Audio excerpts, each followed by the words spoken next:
الله ينفل عم فكري. خلاص خزنوا. خلي الناس خزنوا. خزنوا كيفوا كلام. اخلق علقه عودي بكم؟ ب20. اخلق علقه بكم؟ خزنوا.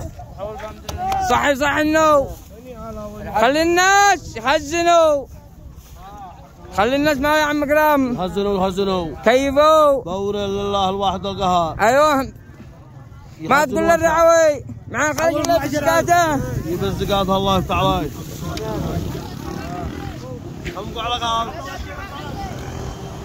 خلي الناس يخزنوا. الزعيم احمد قريه اقوى مقوت ما يا عم. مرحبا يا عم مرحبا. ما تقول للزباين ما تقول للرعيه. نقول للرعيه يقعوا رجال. ايوه بعدين يكونوا يبيعوا قرب طيب الناس. معاهم خراج الله بزكاتهم. خلي الزباين ما هو يخزنوا. خلي الزباين يخزنوا كيفوا معاهم خرج الله بزكاتهم. ما يعود ما هو ما تقول للزباين والرعيه. حول البلد.